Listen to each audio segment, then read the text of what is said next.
உதயநிதியின் அரசியல் வாழ்க்கையில் காவேரி நாயகன் என்ற பாராட்டு விழாவை நடத்தி கொண்டிருக்கிறார் விஜய். நீதிமன்றங்களில் சம்மட்டி அடி வாங்கி கொண்டிருக்கக்கூடிய தாவேக அரசு உறங்கிக் கொண்டிருந்த உடன்பிறப்புகளை உற்சாகமூட்டி இருக்கிறது இந்த செயல். அரசியல் களத்தில் திரிசாவோடு இணைத்து பேசுவதற்கு வித்திட்டதும் அவரே. தமிழகத்தில் ஊழல் வழக்கில் சிறை சென்றவர்களையே முதல்வராக்கி அழகு பார்த்தது தமிழக மக்கள். அந்த வரிசையில் உதயநிதி ஸ்டாலினை முதல்வராக்குவதே விஜயின் குறிக்கோளாக இருக்குமா என்பதை முழுவதுமாக இன்றைய செயலை ஆய்வு செய்யலாம் பாருங்க. தமிழ்நாட்டுல எல்லாமே சேஞ்ச் ஆயிடுச்சு. உங்க நகையையும் சேஞ்ச் பண்ணுங்க. உங்க பழைய நகைக்கு கிராமுக்கு 150 ரூபாய் கூடுதலா வாங்கி புது நகை எடுத்துக்கோங்க. அதே கம்மி சேதாரம் தான் உங்க லலிதால மட்டும்தான். ஆச்சி மசாலா எந்த சமையலும் ருசி தேடும் ரகசியம் 20 ரூபாய். தமிழக எதிர்க்கட்சி தலைவர் உதயநிதி ஸ்டாலினை காவேரி நாயகனாக்கி தஞ்சையில் பாராட்டு விழா எடுக்கிறார் விஜய். ஆம், தஞ்சையில் நடைபெற்ற மேகதாது அணை குறித்து விவசாயிகளுக்கு ஆதரவாக திமுக நடத்திய போராட்டத்தில் உதயநிதி ஸ்டாலின் கடும் விமர்சனம் தாவேக அரசின் மீதும் தாவேக அமைச்சர்கள் மீதும், ஏன் தாவேக முதல்வர் விஜய் மீதும் கடுமையான விமர்சனங்களை வைத்தார். தமிழகத்தில் அதை ஒரு சிலர் தான் அந்த காணொலியை கண்டிருந்தார்கள். அதில் காட்டமான தகவல்கள் பல இருந்தது. அதில் கீழிருந்த தொண்டர்கள் திரிசா என்று கூறியதும், அதைத் தொடர்ந்து உதயநிதி கூறிய கருத்து இப்பொழுது சர்ச்சையாகி இருக்கிறது. ஒரு பக்கம் திமுகவினர் பார்வையில் பார்த்தால் அது மேடை பேச்சுக்கு அழகானதாகவும், இன்னொரு பக்கம் தாவேகாவின் சாயலிலிருந்து பார்த்தால் அருவருப்பானதாக தோன்றுகிறது. இந்த அருவருப்பான அரசியலுக்கு தமிழகத்தில் வித்திட்டது தாவேகாவினர் தான். தாவேகாவின் சமூக வலைதள பக்கங்களும், ஏன் தாவேகாவின் அமைச்சர்களும், அதையும் தாண்டி தாவேகாவின் முதல்வர் விஜயும் தான். ஒரு முதல்வராக பதவியேற்றவர் ஒரு டேஷுக்கும் இல்லை என்று கூறுகிறார்.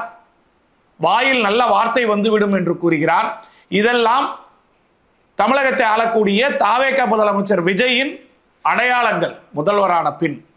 அப்பொழுது இப்பேற்பட்ட தலைவனை கொண்ட தொண்டர்களை கையாளுவதற்கு தமிழக எதிர்க்கட்சி தலைவராக இருக்கக்கூடிய உதயநிதி ஸ்டாலினுக்கு இதுபோன்று வார்த்தை ஜாலங்கள் தேவைப்படுகிறது. ஒரு முதல்வர் ஒரு டேஷ் என்று பேசினால் அதை ரசிக்கும் கூட்டம் அதே உடல் மொழி அண்டு அர்த்த மொழிகளில் எதிர்க்கட்சி தலைவர் பேசினால் பொங்கி எழுகிறார்கள். இதற்கு திரிசாவை பற்றி விமர்சனம் எழுவதற்கு காரணம் என்ன? இதற்கு வித்திட்டது யார் என்று பார்த்தால், நடிகை திரிசாவையும் தமிழக முதல்வர் விஜயையும் இணைத்து யாரும் நேரடியாக கூறவில்லை. நடிகராக இருந்த விஜய் தாவேகா கட்சியின் தலைவரானவுடன் அவரது குடும்பத்தில் பிரச்சனை ஆகிறது. அவரது மனைவி செங்கல்பட்டு கோர்ட்டில் விவாகரத்து வழக்கு தொடுக்கிறார். அதை தொடர்ந்து விட்டுத்தான் தமிழகத்திற்கு முதல்வராகி பல்வேறு சாதனைகளை புரிவேன் என மக்களுக்கு அளிக்கும் வாக்குறுதிகளை விட, எனக்கு ஒரு வழிகாட்டுங்கள், ஒரு நடிகையின் பின்னால் என் கணவர் சென்று கொண்டிருக்கிறார் என்று நீதிமன்ற வாசலில் விஜயின் மனைவி கூறியதுதான் இந்த சர்ச்சைக்கு மிக முக்கிய காரணம். சரி, அவருக்கும் விஜய்க்கும் சச்சரவுகளும் சண்டையும் இருந்தாலுமே கூட அது இருவர் பிரச்சனை, ஒரு குடும்ப பிரச்சனையாக பார்க்கப்பட்டது. அவர் அறிக்கை விடுத்த 2 நாளில் ஒரே காரில் திருமணத்திற்கு ஜோடியாக வலம் வந்து, ஆம் என்ன செய்வீர்கள் என்பது போன்று ஒரு உடல் மொழியோடு அப்பொழுதைய தாவேகா தலைவர் விஜய் நடந்து கொண்டதுதான் விஜயும் திரிசாவையும் நேரடியாக சமூக வலைதளங்களும் அரசியல் கட்சியினரும் இணைத்து பேச துவங்கியதற்கு முதற் காரணம் தற்பொழுதைய முதலமைச்சர் விஜயே. அதன் பின்பு நடந்த நிகழ்வுகள் தாவேகாவின் ரசிகர் பட்டாளங்கள், விர்ச்சுவல் வாரியர்ஸ் எல்லாம் விஜயின் மனைவியை உலகத்திலேயே இல்லாத தரைக்குறைவான வார்த்தைகளில் வசைமொழிந்தார்கள். இதை தாவேகா தலைமை எந்த ஒரு இடத்திலும் இதுவரை தட்டி கேட்கவில்லை, தடுக்கவும் இல்லை. அதை ரசிக்கும் குணம் படைத்தவர்கள் தான் தாவேகாவில் இருக்கிறார்களோ என்ற ஐயம் தமிழ் சமுதாயத்திற்கு ஏற்பட்டது. அதையெல்லாம் விடுத்து அதே திரிசா முதல்வராக விஜய் அவர்கள் பதவியேற்கும் விழாவிற்கு அரசு படை சூழ நிகழ்வு நடக்கும் இடத்தில் வந்து பங்கேற்கிறார். ஆனால் கட்டிய மனைவியோ பெற்ற பிள்ளையோ விஜய் முதல்வர் பதவி ஏற்பதை பார்க்கவில்லை, வரவில்லை. இதுதான் விஜய் அவர்கள் வாழ்ந்த வாழ்க்கையின் அடையாளமாக பார்க்கப்பட்டது. தொடர்ந்து திரிசா விஜய் இணைத்து பேசப்படுவதற்கு காரணம் விஜய் ஒருவரால் மட்டுமே இது பேசப்படுகிறது. கடந்த காலங்களில் பாஜக தலைவர் நைனா நாகேந்திரன் அவர்கள் இதை கூறிய பொழுது சர்ச்சையானது. அப்பொழுதெல்லாம் விழித்தெழாதவர்கள் எல்லாம் இப்பொழுது உதயநிதி பேசிவிட்டார் என்பதற்காக விழித்தெழுந்து வருகிறார்கள். இதில் உதயநிதிக்கு லாபமா அல்லது விஜய்க்கு லாபமா என்று பார்த்தால் உதயநிதிக்குத்தான் மிகப்பெரிய லாபம், அரசியல் லாபம்.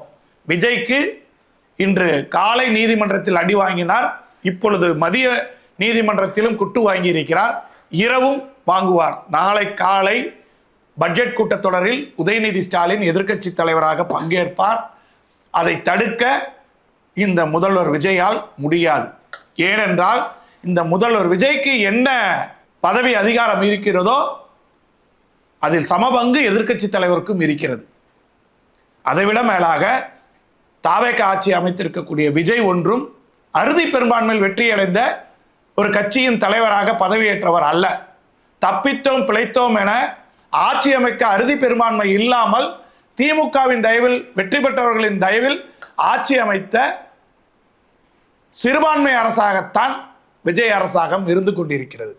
அதை விஜய் நினைத்து பார்க்க வேண்டும். தமிழகத்தில் தனிப்பெரும் கட்சியாக தாவேகா உருவெடுத்தவுடன் அவர்களுக்கு ஆட்சி அமைக்க இடம் கிடைக்காத நிலையில் அந்த 4 நாட்கள் விஜய் திண்டாடியதும், விஜய் சென்ற இடங்கள் எல்லாம் எங்கே, யாரையெல்லாம் சந்தித்தார் என்பதெல்லாம் தமிழக அரசியலில் ஒரு இளம் தலைவரால் ஒரு மாற்றம் உருவாகி இருக்கிறது என்றெல்லாம் கணித்த நாம் இன்று அவரது குரூர எண்ணம் வெளிவந்து விட்டதோ என்றுதான் நம்ப தொடங்கி இருக்கிறோம். ஏனென்றால் கடந்த 3 மாதங்களில் தாவேகா அமைச்சர்கள் செய்த அட்டுழியங்களும் அவரது கட்சியினர் செய்யும் அட்டுழியங்களும் தாவேகா தலைமையால் தட்டி கேட்கப்படவில்லை.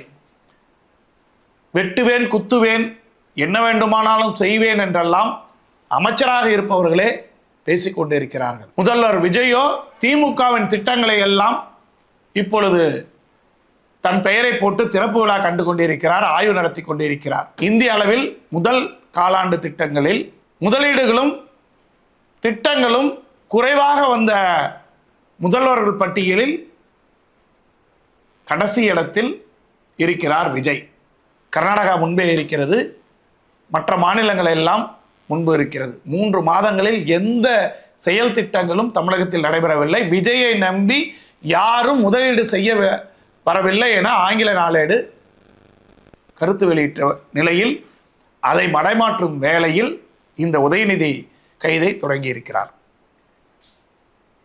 இது எப்படி அரசியல் லாபமாக உதயநிதிக்கு மாறும் என்றால், தமிழகத்தின் அரசியல் நடவடிக்கைகள் 1996 ஊழல் நடவடிக்கைக்காக அம்மையார் ஜெயலலிதாவை கலைஞர் மு கருணாநிதி கைது செய்த பொழுது ஊழலுக்காக ஆட்சி இழந்த அம்மையாரையே கலைஞர் மு கருணாநிதி கைது செய்த பொழுது மீண்டும் அவர் 98 பாராளுமன்ற தேர்தலில் அதிக இடங்களை பிடித்தார். அடுத்து முதலமைச்சராகவும் வலம் வந்தார். ஏன்? ஊழல் குற்றச்சாட்டுக்காக சிறை சென்று ஊதுபத்தி உருட்டி வந்த அம்மையாரையே பெங்களூரிலிருந்து சென்னை வரை மலர் தூவி வரவேற்ற தமிழகம் இது. மீண்டும் ஆட்சி கட்டிலில் அவரை அமர வைத்தார். அமர்ந்த அவர் 2001 கலைஞரை கைது செய்தார். விளைவு 2006 மீண்டும் கலைஞர் ஆட்சி வந்தது. இதுதான் தமிழக மக்களின் கடந்த கால வரலாறுகள். நாங்கள் அதை மாற்றிவிடுவோம், இதை மாற்றிவிடுவோம் என்றெல்லாம் கொக்கரித்து கொண்டிருந்தாலும் உங்களால் மாற்ற முடியாதது தமிழக மக்களின் மனங்களை. அதனால்தான் கடந்த 5 ஆண்டுகளாக அதிமுக ஆட்சியில் குற்றம் சாட்டப்பட்ட ஊழல் அமைச்சர்களை எல்லாம் தண்டித்து சிறைக்கு அனுப்பாமல் மாற்று வழிகளை மாற்றி யோசித்தார் திமுக தலைவர் ஸ்டாலின். ஆனால் நாளை பட்ஜெட் கூட்டத்தொடர் நடக்க இருக்கிறது. பட்ஜெட் கூட்டத்தொடரில் கலந்து கொள்ள வேண்டும் என்பது ஒரு எம்எல்ஏவுக்கு அதிக அதிகாரத்தையும் அதிக வாய்ப்பையும் நீதிமன்றங்கள் கொடுக்கும். ஆனால் ஒரு எதிர்க்கட்சி தலைவரை ஒரு பொது மேடையில் பேசியதற்காக யாரோ பேசியதற்கு இவர் அடுத்து பேசியதற்கு இட்டுக்கட்டி புனையப்பட்ட வழக்கு நீதிமன்றத்தில் நிற்குமா? இன்று தமிழகம் முழுவதும் தாவேகாவும் திமுகவும் ஆர்ப்பாட்டத்தை அறிவித்தார்கள். தாவேகாவின் ஆர்ப்பாட்டங்கள் அங்கொன்றும் இங்கொன்றுமாக இருந்தது. உறங்கி கிடந்த உடன்பிறப்புகளை தட்டி எழுப்பியிருக்கிறார் விஜய் என்பது போல ஒட்டுமொத்த தமிழகமும் உதயநிதியின் கைதை கண்டித்து திமுகவினர் மாபெரும் ஆர்ப்பாட்டங்களை நடத்தியிருக்கிறார்கள். சென்னையில் காலை 9 மணி அளவில் கிளம்பிய உதயநிதியின் கைது செய்யப்பட்ட காவல் வாகனம் இப்பொழுது காணொலி பதிவு செய்யும் வரையில் உளுந்தூர்பேட்டையில் தாண்டவில்லை. அந்த அளவிற்கு மக்கள் செல்வாக்கு செல்லும் டோல்கேட்டில் எல்லாம் மக்கள் அலையாய் இருப்பதால் காவல்துறையினர் விழிப்பிதுங்கி இருக்கிறார்கள். இடையில் நீதிமன்றத்தில் காலையில் 12 மணி வரை உதயநிதி ஸ்டாலின் அவர்களை கைது செய்யக்கூடாது என்று நீதிமன்ற உத்தரவை மீறி கைது செய்தார்கள். இப்பொழுது மதியம் உயர்நீதிமன்றத்தில் நாங்கள் உதயநிதி ஸ்டாலினை விசாரணைக்காகத்தான் தஞ்சைக்கு அழைத்து செல்கிறோம், இரவே விசாரணை முடித்து அவரை விடுவித்து விடுவோம் என்ற உறுதிமொழியை விஜயின் அரசாங்கத்தின் சார்பில் அரசு வழக்கறிஞர் உயர்நீதிமன்றத்தில் கூறக்கூடிய அவல நிலைக்குத்தான் தாவேகாவின் சட்ட விழிப்புணர்வு இருக்கிறது. அவர்கள் 9 விதமான வழக்குகளை உதயநிதி மீது போட்டிருக்கிறார்கள்.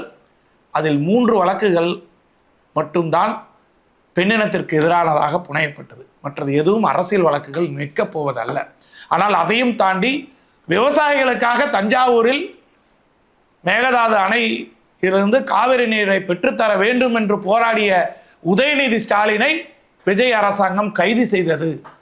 விவசாயிகளுக்காக சிறை சென்றார் உதயநிதி என்ற ஒரு காலத்தால் அழியாத காவேரி நாயகனாக உதயநிதிக்கு பாராட்டு விழா எடுத்திருக்கிறார் விஜய் என்பதே இன்றைய அரசியல் நிகழ்வாக நடக்கப் போகிறது. இதை பொறுத்திருந்து பார்க்க போகிறார் விஜய். இனியாவது தான் செய்யும் தவறுக்கு தானே திருத்திக் கொள்ள வேண்டும். விஜய் அவர்கள் தானே தவறு செய்துவிட்டு அதை மற்றவர்கள் கூறும் பொழுது பொங்கி எழ வேண்டிய அவசியம் இல்லை.